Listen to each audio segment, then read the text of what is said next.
Good afternoon and welcome to the Atlantic Council. I'm Josh Lipsky, Senior Director of the Atlantic Council's Geoeconomics Center. Thank you for joining us for our special event, Bretton Woods at 80.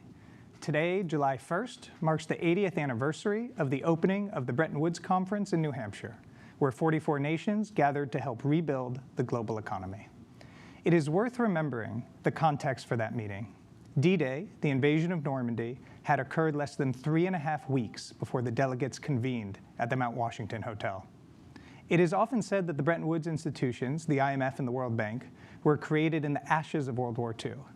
But that is not entirely true. They were created in the fires of war. As Secretary Yellen reminded us when she spoke at the Atlantic Council 2 years ago, they sought to build the future they hoped to win. And they did build that future. The IMF and World Bank have helped their member countries, which now consist of nearly every country in the world, stabilize during crises and achieve more prosperity. Think of the parallel between the first loan the World Bank ever delivered to a war-torn France in 1947 and now to Ukraine in 2024.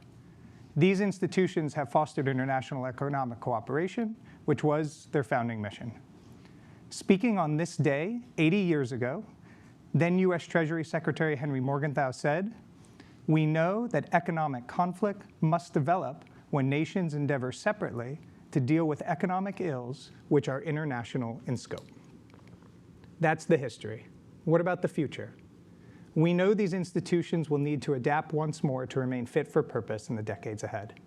The global economy has changed, and so too must the IMF and World Bank. They have done it before. Think of the enormous shifts brought about by the end of the gold standard in the early 1970s and the fall of the Soviet Union in the early 1990s. Finding the way to adapt and rekindle the spirit of Bretton Woods is the mission of our Bretton Woods 2.0 project at the Atlantic Council, our Bretton Woods Fellowship, and it is what we will discuss today with our distinguished panel.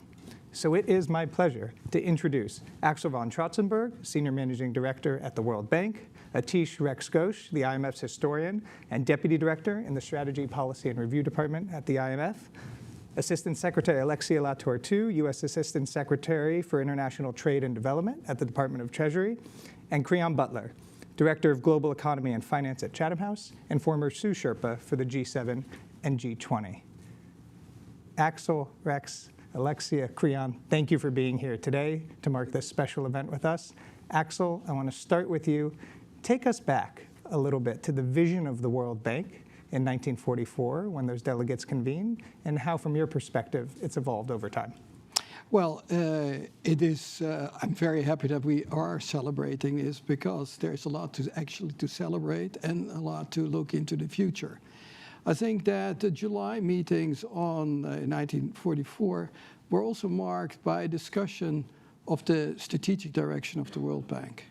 The R was predominantly emphasized, the reconstruction, by the European countries because it needed to be reconstructed. The Mexican delegate made a point out of it that the D needed to be equally emphasized, and there was a lot of discussion about this, why this would happen. And in the end, it came the IBRD, and that is, I think, has served us well. Similarly, I think we need to look at it. This was an institution to adopt and to adapt constantly.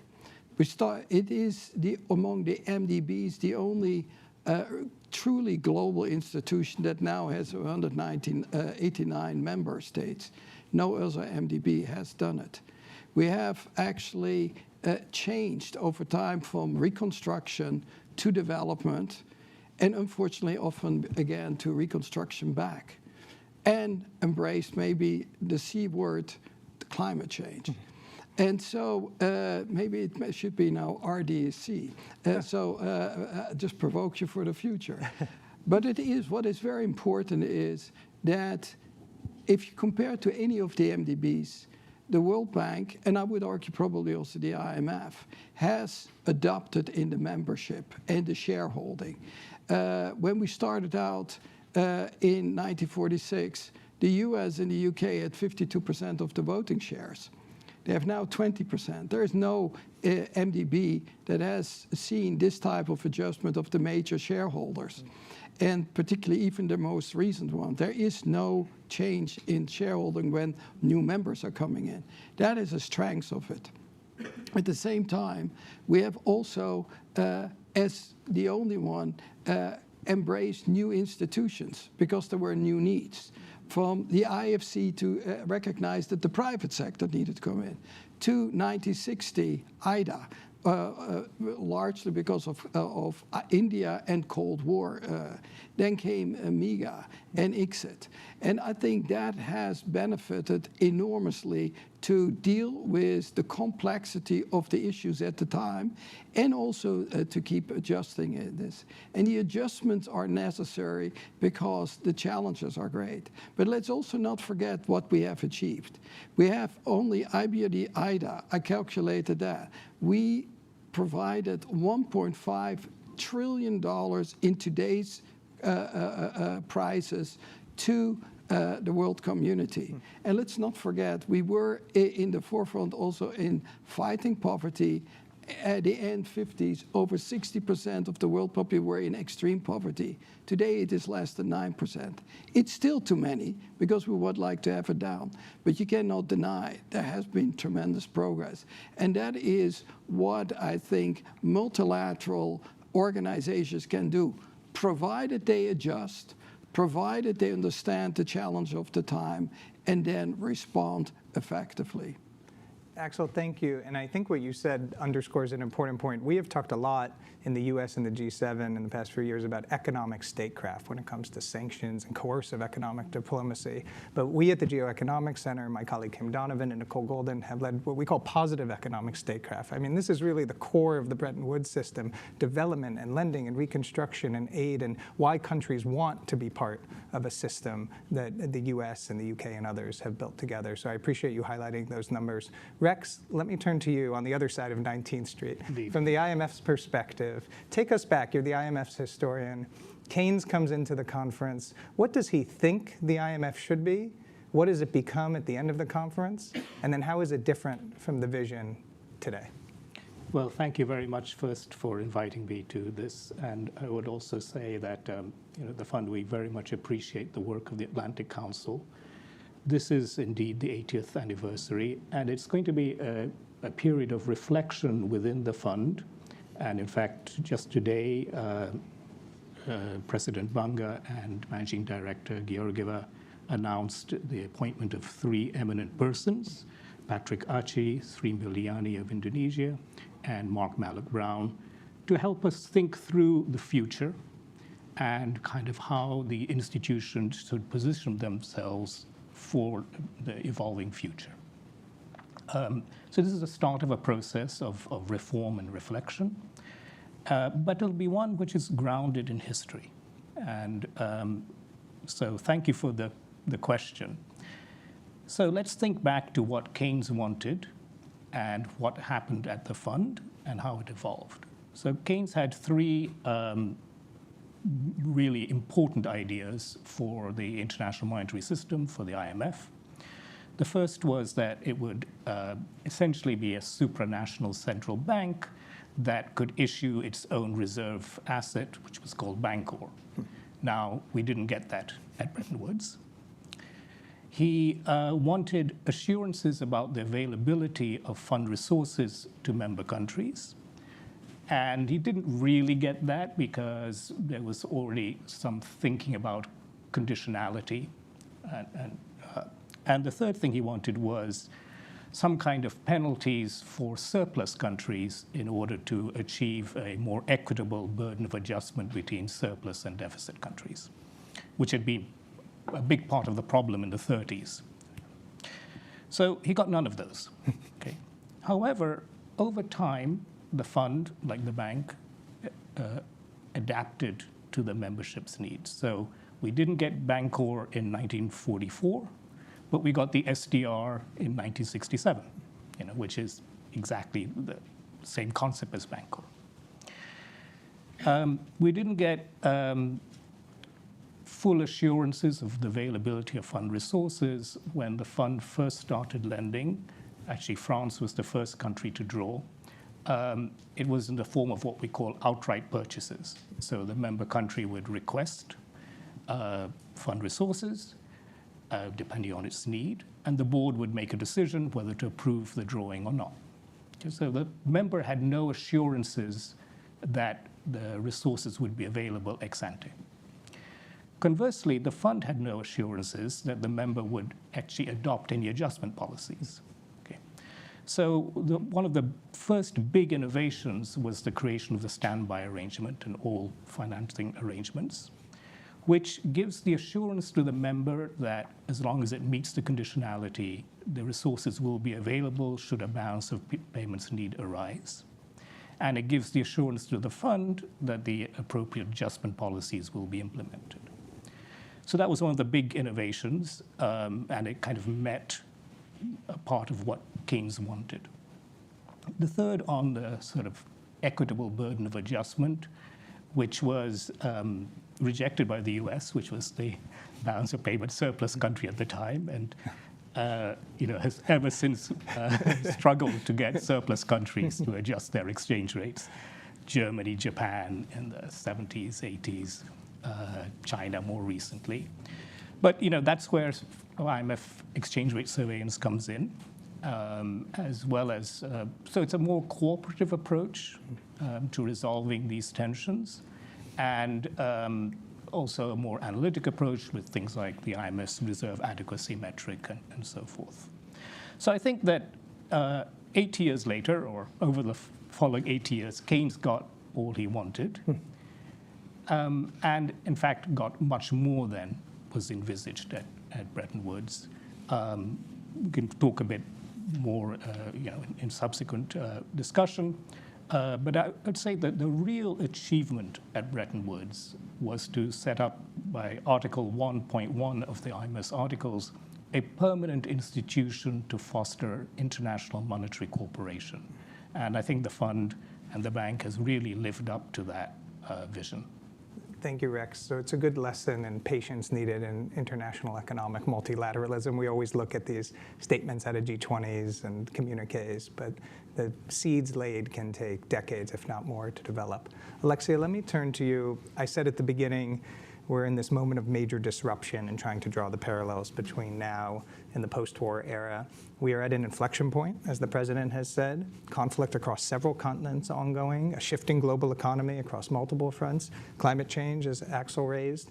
From the US perspective, how did the fund and bank address these challenges currently? Are they equipped to do so? And how do you see it from the US side as one of the founders of the institutions? Thank you so much, Josh, and it's great to be here with my co-panelists. You quoted not one, but two secretaries of the Treasury in your introduction, and I think it's a testament to just how strongly the United States believes in this architecture that we helped to build, an architecture where we are either the largest shareholder or co-largest joint shareholder or largest non-regional shareholder at the African Development Bank, and I think we have used our voice, our voting power, and perhaps most importantly, our convening power over the decades to work not just with the management of these institutions, but with other shareholders, including very much so the borrowing countries, to build a common vision for how these institutions can be and remain relevant. Mm-hmm. And as you said in your introduction as well, they do and have proven agile enough to respond to current times. And we are in times today that are quite complex. And of the major challenges that I see the world facing, I would note your C, Axel, climate change. I would note pandemics, and I would note the unfortunately still too prevalence of fragility, conflict, and violence on all continents. And those three challenges are particularly severe because, first of all, they cross boundaries. They don't respect, any border. Secondly, they tend to affect the most vulnerable countries and the most vulnerable people within those countries. And then finally, they touch on almost every sector of the economy, and thus, are really reversing hard-won development gains and also disrupting macroeconomic stability. And so the institutions were not designed to actually, I think, handle these regional or global challenges.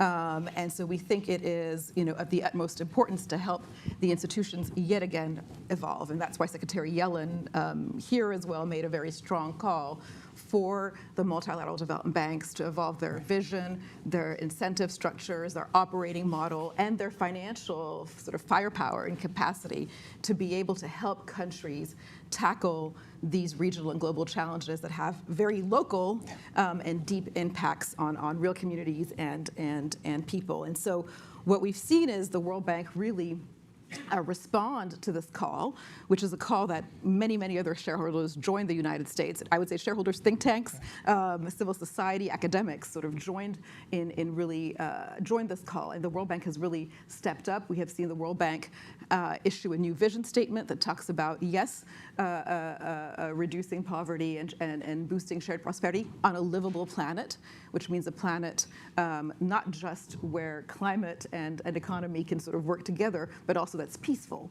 So it really means all aspects of livable.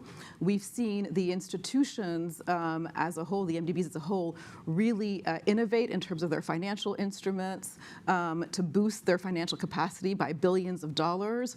We've seen the institutions start, but there's more to do, and we can come back to this, I hope, figure out how they interact with the private sector. You mentioned the founding of the IFC a little bit better. So there's a really big agenda there, and ultimately it really is about integrating these global challenges in the DNA of the institutions, starting with the diagnostic work up until through implementation and accountability, so the corporate scorecard, et cetera. There's a lot more to do. I think the agenda ahead of us is really making sure that we don't forget to keep focused on the poorest countries and the poorest people in the world. We've had progress, but I think the number needs to be 0. Secondly, I just mentioned the importance of private sector engagement and also domestic resource mobilization. I think we need the institutions to use their balance sheets, their expertise, their people to really leverage those much more plentiful sources of finance in better ways. And then finally, we need to understand that no one institution, even though I'm here with 2 very powerful institutions, no one institution can do it alone. And so how the institutions work together, here in Washington, but also with the regional development banks as a system to truly drive transformational change is important. The IMF itself, I think, is also adapting. I focus mostly on the MDB so far. Just very briefly on the IMF, we've also really worked to increase the firepower of the IMF with the 16th General Review of Quota that will increase every country's quota equal proportionately by 50%. We've also helped to boost the concessional financing capacity of the IMF. Very pleased that President Biden recently was able to authorize the United States lending $21 billion to the Poverty Reduction and Growth Trust. We have recognized that although the IMF is focused, and that's its main mandate, on macroeconomic stability, on financial stability, being a lender of last resort, there are new macro risks that it needs to take into account, including climate, including pandemics. And so the Resilience and Sustainability Trust is a new instrument to help really drive reforms on climate so far mostly, but that is a tool that we also want to see used for countries taking the right steps to prepare and prevent pandemics as well. And then of course, as I mentioned, the system is important, and so these 2 institutions working increasingly better together is really important, and I was thrilled with the announcement by Ajay and Kristalina of the 3 wise people to think about the future. Debt is an issue, just to close, where I think we will not make sustained progress on prevention, on dealing with countries that have deep debt vulnerabilities, and debt restructurings unless these 2 institutions are fully closely aligned. Thank you for that, and I appreciate that message about coordination and collaboration between the fund and the bank, which was always thought about from the original vision and has ebbed and flows over time. But the nature of these challenges that you raised, debt in particular, can only be solved through coordination and collaboration. And also what you said about the mandate of the institutions, which has been the subject of a lot of conversation. I know Undersecretary Shambaugh gave a speech about that recently, and it has evolved over time as the situation in the global economy has evolved. Kriyan, I want to turn to you. It would not be an anniversary event if we did not have a representative from the UK, because obviously the UK and the US, as the founders and the creators of the Bretton Woods Conference and the conveners. But I want to ask you about the functioning of the World Bank and IMF, because it strikes me, thinking about multilateralism more generally, there's a lot of multilateralism that doesn't work in the international sphere right now, and we think about dysfunction in different institutions.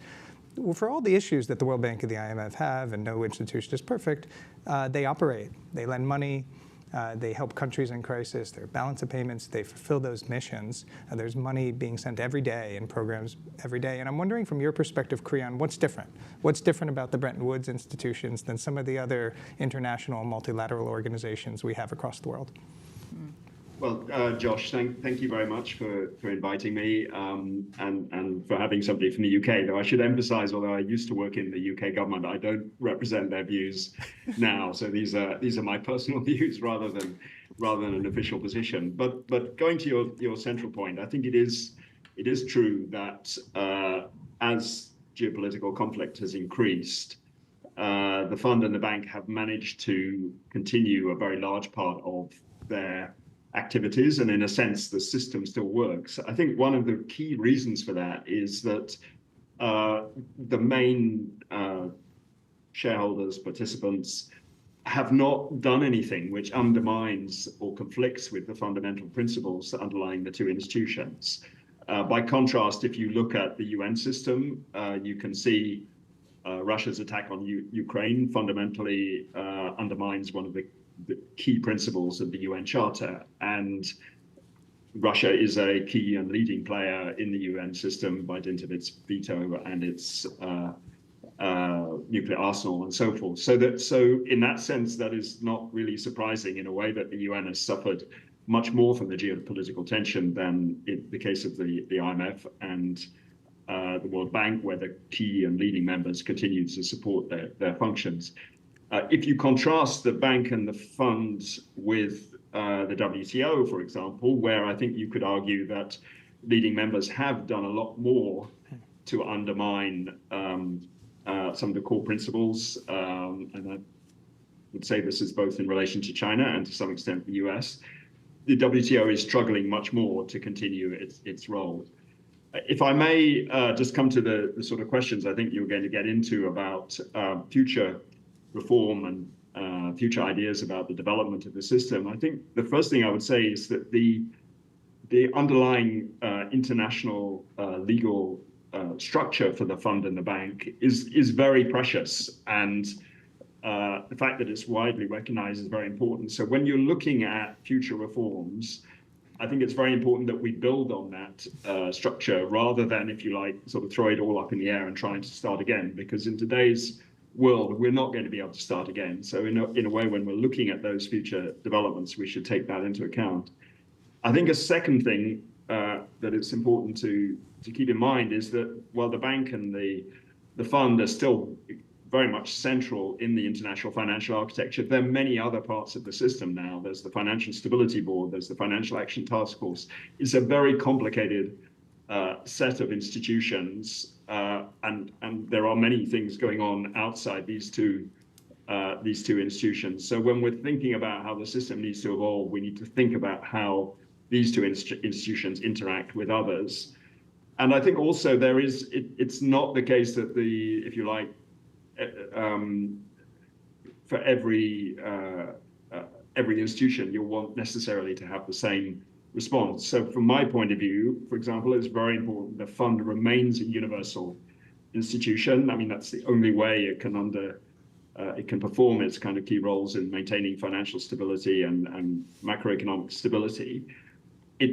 Although it's less important in a way that the bank remain a truly universal institution. One can have, if you like, a range of different institutions with different philosophies, different memberships. It's clearly important that they should be coordinated and that the public capital that they have should be efficiently used. And in that sense, the bank has a very important role to play in that coordination. But you don't have to have the same degree of universality as I think is important in relation to the role of the fund.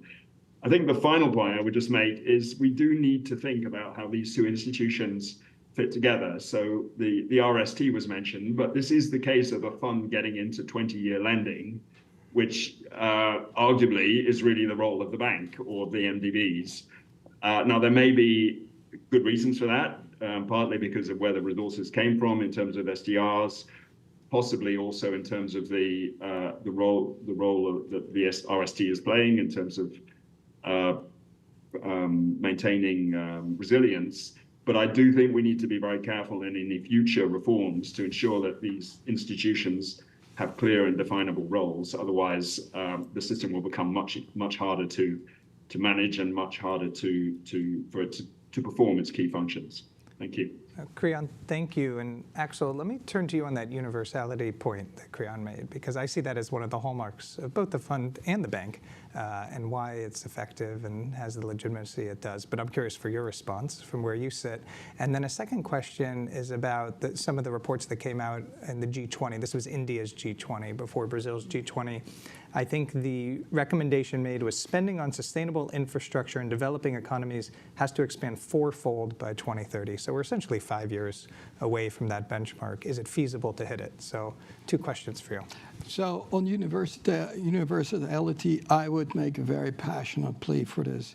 This is one of the strengths of the World Bank, I think also strengths of the IMF, to have 189 members. We desperately need that. Why?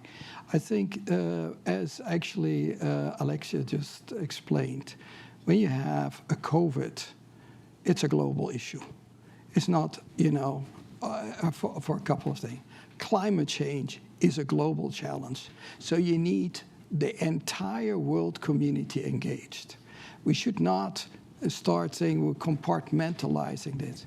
We want to have the private sector. We want to have the private sector from OECD countries, from the countries themselves involved. You want a full engagement. The biggest risk is that we disengage. And I think there are enough signs that the multilateralism is under threat. We need actually everybody involved in this. So I would actually make a very strong plea on this. Now, there are different interests. There are the middle-income countries, largely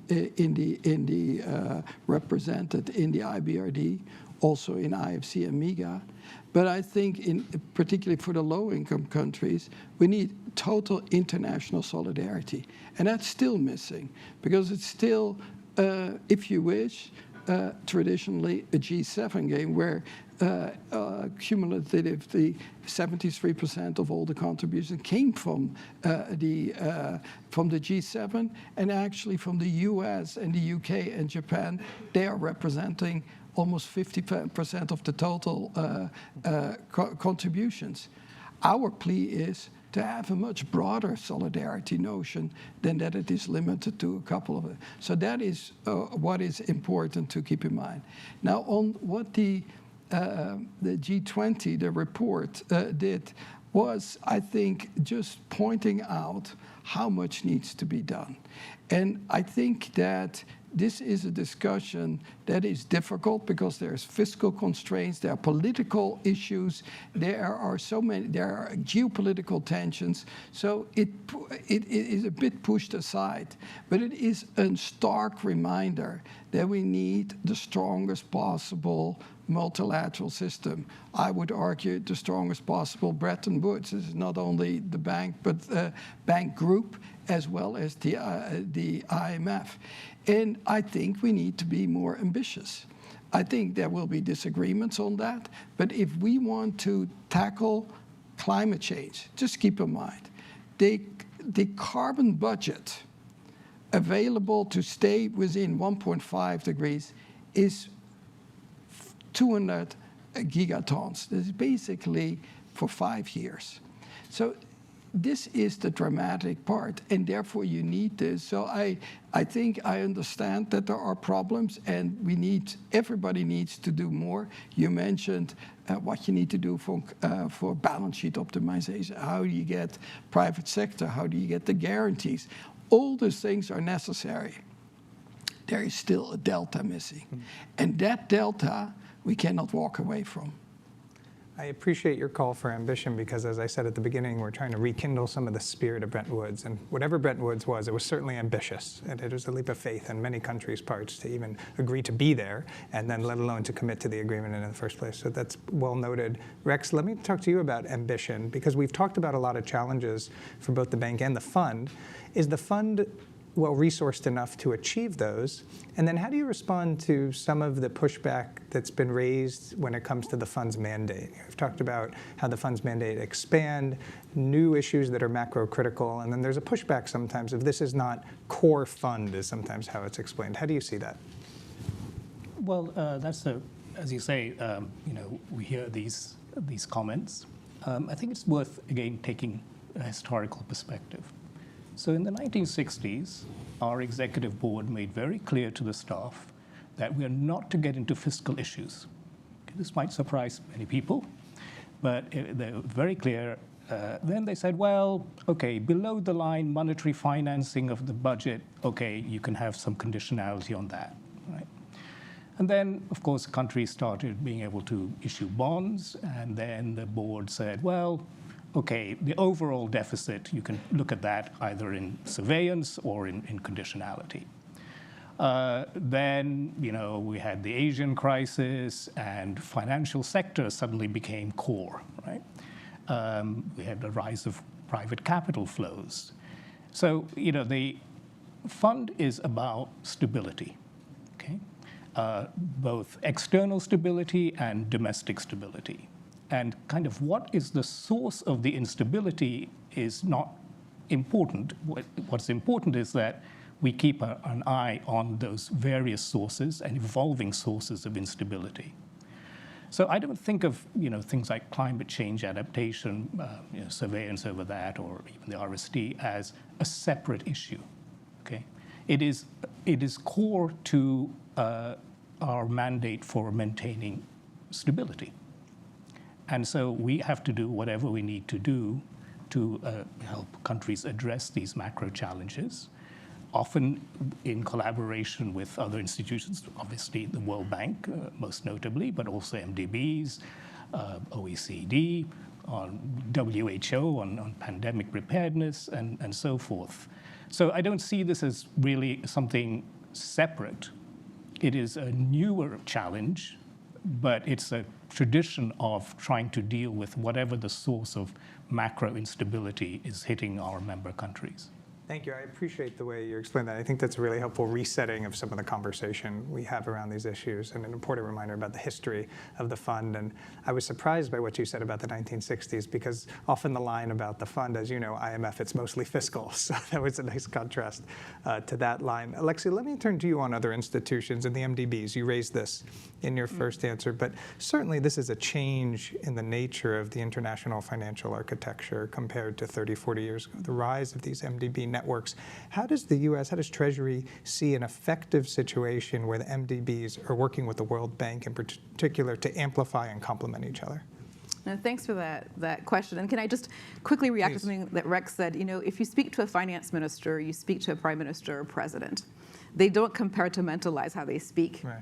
IMF, World Bank, they talk about the challenges they're facing. And so increasingly, we hear finance ministers talk about the burden that security costs, the burden on their fiscal budgets of security, because they see rising insecurity, terrorist groups, et cetera. And so all of a sudden, fragility is a core issue for a finance minister. I think we need institutions in the system that have clear mandates and roles. So I agree with Creon on that, but that need to understand perhaps a similar set of issues, and then what they do to help countries with that issue is different based on their role and mandate. So that's, I think, the difference that I would frame. And people sometimes think that all the regional development banks and the World Bank are perfect substitutes for each other. They're not. By nature of the regions that they are in and their own experience and those countries' experiences, they've developed unique expertise, experiences, value adds. So for example, you have an EBRD, European Bank for Reconstruction and Development, coming out of the fall of the Berlin Wall, really focused on countries that are trying to transition to market economies. You have the African Development Bank with a particularly strong competence around infrastructure, where there is such a huge infrastructure deficit. in Africa. You have the Asian Development Bank proclaiming itself the climate bank for Asia and the Pacific, because you see the challenges of both mitigation and adaptation so strongly in these countries. You see an Inter-American Development Bank that's very focused on the economic and social reforms that are needed to create space for private enterprise. So again, reflecting the nature of the countries that they're serving. And so I think we need those distinct roles for each of the banks, and then we need for them to be complementary to each other as a system.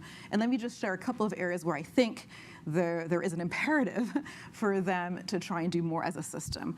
The first area is around the harmonization with respect to standards, whether it's procurement, environment, social, governance. Whether it's the due diligence work in terms of the diagnostics to understand what's happening in countries. And for example, the World Bank has climate development reports. Why can't other institutions use that diagnostic? Their operational work might be different than the World Bank in response to the diagnostic based on their expertise, but the diagnostic is the diagnostic. And I think that would make it much easier for countries and reduce transaction costs. Secondly, I really do think we need to see more programmatic collaboration. And countries are saying this. For example, the energy transition is so difficult, and frankly, it's kind of a whole of economy transition.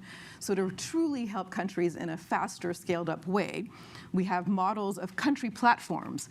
So backing country ambition, right? The countries in the lead.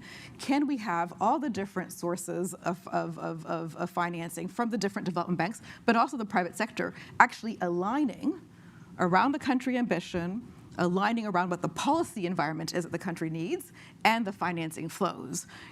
We saw at the spring meetings, the World Bank and the African Development Bank jointly saying, we're going to make sure that by 2030, 300 million more Africans have access to energy. A joint commitment where they're going to leverage each other's competencies to get there. And then the third area, I think, where there's a lot of scope for better collaboration across the system is on financial capacity. There's a lot of financial innovation that can happen when the system moves as a system. So, for example, sharing the decades-long of data on the actual performance of assets in emerging markets, recovery rates, default rates, so that the private sector can actually better understand what the risk is one area. The other is implementing the G20 Capital Adequacy Framework Report recommendations, where areas like the work on callable capital, if one institution tries to move by themselves, it will not work.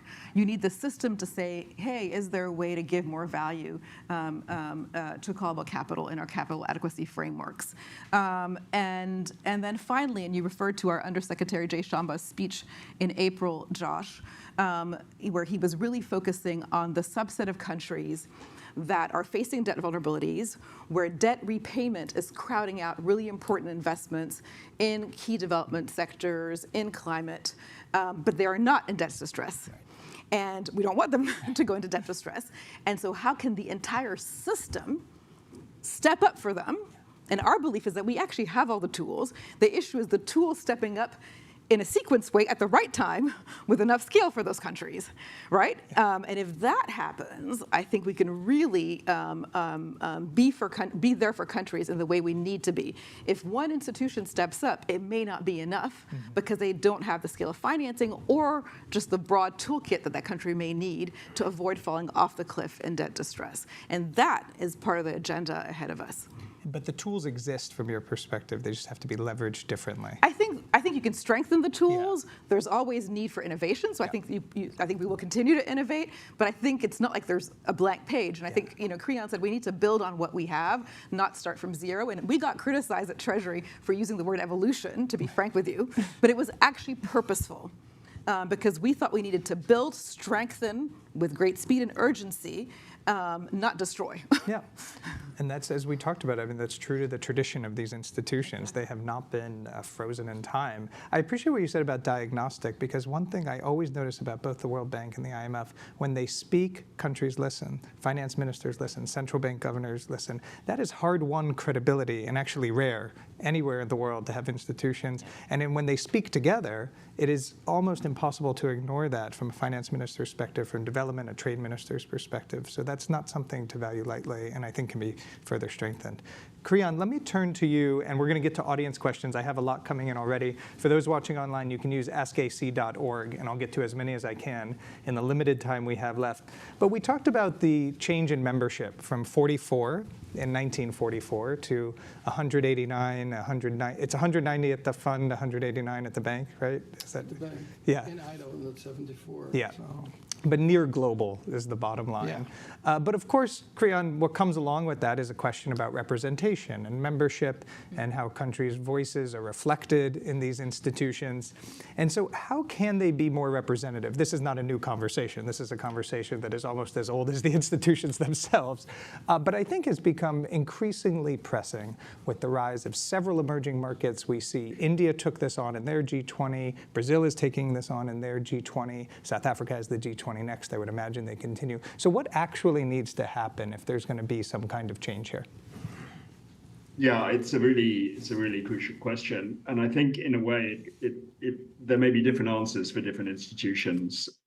I think the key feature of both the bank and the fund was that the direction of the institutions was and the role of specific countries in that was determined by those countries' economic weight, economic power, if you like. And my view is that, I mean, that's one of the things that has made the system work. If that weren't the case, if it was just one country, one vote, you wouldn't have had the successes that we have had in the roles that these institutions have played. And going forward, I think we need to maintain that. This is, again, particularly true of the IMF. And I think this is why the next quota review, which ends 2025, will be very important. And I think for the fund to remain a universal institution to perform its roles, it needs to reflect the underlying weight and economic power of its members. Now, that's really difficult in today's geopolitical context, but I think if it doesn't happen, then you're going to see a situation in which, for example, China may set up alternative institutions, and you'll have a sort of fragmentation in the oversight of the global financial system. So I think that's really important. It's tough for advanced countries who have if you like, a disproportionate weight at the present time. But I don't think there's any other way that we can maintain the role that the fund performs. Again, going back to the point about the development banks and the role of the bank, I do understand the point that Axel has made about the importance of a sort of, if you like, a universal approach. But I don't think that, even if we wish there to be one single institution doing everything, that isn't the case that we have now, as has been pointed out. So in a way, for the fund, for the bank, it's really important for them to think through what their role is going to be in that coordination mechanism of a system which is very diverse, with many different sources of funds, philosophies, and so forth.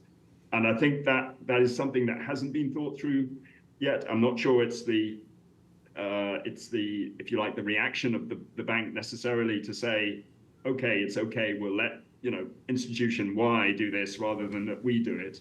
But I think there has to be an element of that in the future in order that they can continue to play the really important role they have. Can I just add Please, something? excellent, There is, of course, a difference with the IMF and the World Bank in terms of shareholding. Because we have, of course, in IBRD, economic weight, PPP as nominal, but they count only for 80%. 20% is the so-called generosity factor of IDA. And let me just say that if people don't understand how the World Bank Group works, then just as a reminder, in IDA is the money and the generosity. In IBRD, the international community has paid in $22 billion since 1946. In IDA, since 1996, $320 billion. That is where taxpayers is voted on. And therefore, I think the IMF is one treaty organization. We have 5. And quite frankly, you have potentially more possibilities to accommodate different needs in IBRD, IDA, and the other organizations. Because in IDA, it is not, the voting shares are not determined by economic weight, but by the generosity and then the votes reserved for the beneficiary countries. So it's very important that this is being seen. Clearly, one of the areas where I think while the IBRD has made incredible adjustments, there are also some of the things which people didn't know. For example, China and India had more voting shares in 1946 than today. So that are some of the things which invite for reflection. That's a great data point and an important reminder about structure and where the money is and how it's distributed across the different parts of World Bank Group. Alexei, I'm going to combine a few questions here and ask you one, and then Rex, one for you, and then we'll go to final round with everyone. But there's basically a series of questions. You know, we're talking about these institutions and sovereigns, you know, how other countries and members, but the global economy is different. You raised the private sector earlier, digital currencies, technology, sovereign wealth funds. The players involved here, it's not just about dealing with finance ministers and central bankers evermore, if it ever was just them, but it's certainly shifted. How can these institutions then adapt in a way to reflect that? No, I think that's a great question, and you know, it makes me think of a certain finance minister, I won't name who said, actually, the most important thing I get from this institution, and she was talking about one of the MDBs, I won't name them either, is actually not the financing, it's the knowledge. But, this finance minister said, we have evolved. We've become more sophisticated. The kinds of issues that we're thinking about, and you mentioned some of them, technology, artificial intelligence, we need better and sharper and more cutting edge knowledge from these institutions.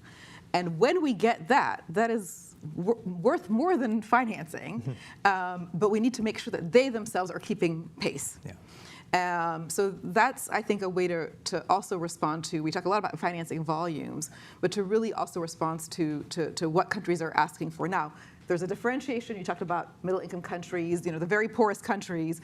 You know, these institutions are the critical source of consensual financing, and that remains important.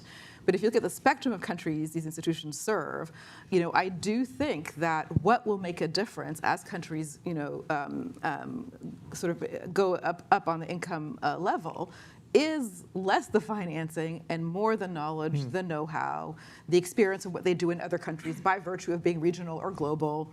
But that can't just be words. It needs to be both in content and in delivery mechanism, fast, agile, interactive. That, I think, is really an important agenda that is not discussed enough in terms of the future of these institutions. No, I think that's such an important point, and I remember former IMF Managing Director Christine Lagarde used to call the fund a ruthless truth teller in a way that some countries, you know, only the fund and the bank with their credibility can deliver these messages through their knowledge, through their data-driven, analytical, credible knowledge on a range of emerging issues. AI, you raised, critically important to how countries are going to be able to function, create jobs, not just in the years ahead, but in the year ahead. I mean, it's a challenge now. Rex, we have a lot of questions here about geopolitics, no surprise, but let me try to combine them into one, drawing on your role as the IMF's historian. Have the fund and the bank and the Bretton Woods institutions more broadly ever faced a situation in their history where the world's two largest economies are in a time of rising tensions with each other? I think that's really trying to draw the thread of the questions we're getting here. Are we in a unique moment, and does that require a different way of thinking of how these institutions navigate it, or is there something in history we can draw from? Well, it's a tough question. Well, of course, you know, we had the Cold War in the Soviet Union, but it was a somewhat more of a kind of two parallel systems, which did interact, but I think what is different now is we're all part of the same system, the global economic financial system. Virtually every country is plugged into that. But particularly, you know, the rise of emerging markets, obviously China, but emerging markets more generally is something that has changed. And, you know, we touched upon the governance of these institutions. They will have to adapt and they will have to shift. Now, if we're talking just about quotas, I think I'm right in saying that until 1990, Britain had the second largest IMF quota. So these numbers change quite slowly. They don't, I mean, the shifting economic weight sort of leads them rather than, and the quota changes tend to lag. But we shouldn't think entirely about just quota, the cooperative nature of these institutions. Like our executive directors are officials of the IMF primarily, that is their primary function, and only their secondary function is to be representatives of their constituencies. And I think that cooperative nature is key, and we will have to adapt as other countries become. I think in 1946 the U.S. had 30% of the quota share, and all of the usable currency was dollars. So of course the U.S. had a huge voice and weight, and that has changed slowly, and it will have to continue to change. Yeah. Thank you. All right, we're almost out of time, and I have a final question for the panelists. And Creon, I'm going to start with you. And it's about the 100th anniversary in 20 years from now. So I know everyone's just trying to plan for the 80th. But 2044 will mark the 100th anniversary of the institutions. If we were to look now, what would a successful agenda be like? What would a 20-year roadmap be like? So we come together in 2044. Everyone, welcome back to the Atlantic Council in our new global headquarters. But what do we have to do? Because as Rex said at the beginning, this takes time. We saw that from 44 on the deck. This all takes time in the international economic and financial architecture. But where do we start from your perspective? And Creon.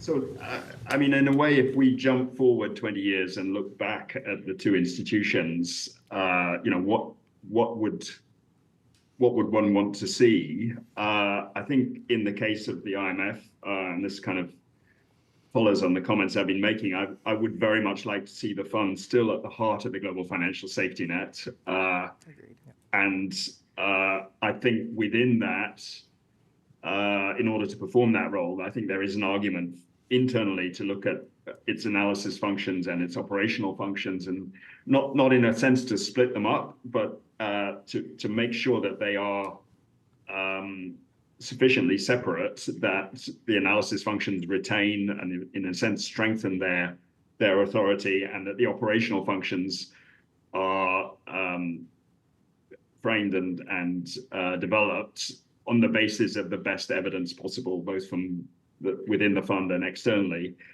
I think in the case of the bank, again, jumping forward 20 years and looking back, I would like very much to see it again, if you like, at the heart of the global development finance system. But how it does that, as I've said, I think needs to be thought through. Certainly through thought leadership, through its operational effectiveness and efficiency, speed of action, all those things that are being worked on at the present time. But in part, it will be through a kind of demonstration effect to the wider system of multilateral development finance. So those would be my two goals. How you get from here to there, I think will be a question for these very wise people to work through and deliver. But that would be my wish. And I hope I'm around in 20 years' time to look back. Thank you. You're welcome back, and we will help any way we can in that process. Rex, over to you.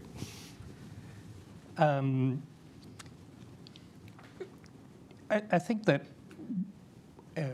as Creon said, if I try to look backwards from forwards 20 years from now, indeed, I would obviously hope that the IMF will still be at the center of the international monetary system.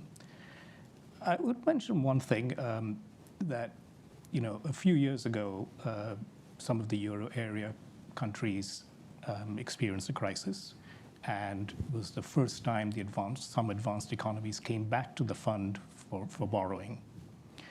And of course, it's a terrible crisis, but one good thing that came out of it was this sense that we're all in this together. And what had happened by the 90s, so the last advanced economy programs were in the 80s until 2010. And by the 90s, there was this sort of sense, well, there's us, the good guys who are the creditors to the system, and it's a bit of the deadbeats, who are constantly coming for fund programs. And sort of a reminder that this is a cooperative credit union was, I think, very healthy for the institution and healthy for the membership. So I would hope that spirit continues over the next 20 years, and we can build on that spirit, which is actually the spirit of Bretton Woods. Thank you. Axel? I think we should feel far more the pressure. It's about the question about the relevance and irrelevance, certainly of the World Bank or the Bretton Woods organizations. There are seismic changes in the world economy happening. If you are looking where Europe was in the 40s and 50s, and where they will be by 2050, and where Asia was. Asia will have the majority of the world economy in PPP terms, yet the representation is not there. In population terms, Europe had 22% of the population in 1950. By 2050, they are 7%. It's exactly the reverse for Africa, and the youth will be a third in Africa. If we don't capture that in the way we would like to govern our institution, we are drifting towards irrelevance. And these are hard questions, but we need to take that on. I think also, I would just say we need to do the governance right. Secondly, we need to actually globalize the institution. What do I mean? I think we need to first exploit the diversity of the membership. We have already diversified quite a bit. I would go even further, particularly in Africa and elsewhere. We have 55%, we can go higher. Secondly, on knowledge. Knowledge is global. What you're saying is totally honest. Knowledge is basically as important as financing. So we need to do that globally when we are facing the climate crisis. And I would almost argue, let's get rid of developed countries and developing countries, because there is a weighing in there. We have a global responsibility where we need to move. And on finance, we need to have that discussion among the shareholders. What is your expectation? What the multilateral development banks, or the IMF for that matter, should do in the future to help mitigate this incredible crisis that we are facing in many of the areas. And financing is an important area. The International Export Group gave recommendations. I know that they are ambitious, people may not like it, but it deserves a debate how we will solve this. That will not be from today to tomorrow, but we cannot walk away from that. Thank you. Thank you for the clear roadmap for us. And I think it's a very interesting point about developing and developed economies to take forward and rethinking classifications in some way, which are no longer useful. Alexia, final word to you. We're in 2044. Let me start with the IMF, because I think it's a simpler answer. I think very much like Creon and Rex, the IMF remains at the heart of the global safety net. It's the global lender of last resort to countries facing economic shocks, but it also provides policy advice and capacity development. The World Bank is slightly more complex. You would hope that it's delivered on its mission. You would hope that evolution has yielded clear impact, including the governance, the governors of the bank sending consistent and clear messages about the priorities for the institution, and the banks being more agile and able to sort of continue to even more quickly reinvent itself as needed based on what's happening in the world. You would hope to see some countries graduating from the need of financing from the institution. So 36 countries have graduated from the concessional arm of the World Bank. By the way, 10 countries that are current or former IDA members, recipients, are now actually donors to IDA. So that's sort of, I think, the North Star. Knowledge, as I mentioned, would be the super currency of the bank. Research, data, evidence would be the backbone. Human capital, I think, would be an area that the bank really focuses on, perhaps less with respect to the formal educational systems, because hopefully we would have made progress on that, but with the concept of adult education, lifelong learning, vocational training, matching business, the needs of the private sector to the skills that are needed from people. The work on policies and regulation, I think, would continue because the set of issues that arise, we don't even know yet, but helping countries think them through as new issues arise, what the right policy response is. And there is, I think there would be still in 2044 a need for some financing. That financing on the concessional side, I hope, would be much smaller because countries would not need as much concessional finance. We've seen the Asian Development Fund, for example, shrink as that region has grown, and I think we'd like to see that in other parts of the world. Also financing on those gaps where really other sources are not great. So I could imagine, for example, funding for regional integration, for regional projects, which I think we'll see more and more of in terms of interconnectivity, where a third-party institution has the role of bringing countries together on financing policy. So I could see that happen. I think all of these changes would also, and I think this is an important point, require rethinking the actual model of the bank. So if it's data, knowledge, policy, the financial model may need to change. Human resources, people management would radically need to change, I believe. And I do agree that probably the lens through which services are determined, i.e. everything through country income classification, probably would need to change as well. Okay, that's a bold agenda for us to help take forward. Alexia, Axel, Rex Creon, I want to thank you for taking your time today on this anniversary event to be with us at the Atlantic Council. I want to thank everyone for joining us, both here in the studios and online. This is just the beginning of our programming. In 3 weeks, we will be in Rio on the sidelines of the G20 finance ministers and central bank governors meetings, where we will host a series of events alongside the G20 to talk about emerging market voices in the reform of the international financial system. I want to thank the team here at the Atlantic Council, Amin Mohseni Chiraglu, Mugank Borsari, Sophia Bush, who work so hard in and out every day on our Bretton Woods team, as well as our Bretton Woods Fellows. We run a Bretton Woods Fellowship project here at the Geoeconomics Center. These are young economists in their 20s and 30s, and they invest their time and energy in reform and revitalization of these institutions. And I think it's a testament to the future of these institutions that you have young people willing to do that, because that's what it's going to take. It's going to take the ambition, Axel, that you talked about, the spirit of Bretton Woods, in the next generation of leaders coming forward and say, this is the international economic and financial architecture we want, that we believe is fit for purpose for this global economy. So that's our commitment at the Atlantic Council and our Bretton Woods 2.0 project. We look forward to working with all of you on this in the days, months, and years ahead. We wish everyone a good rest of the day.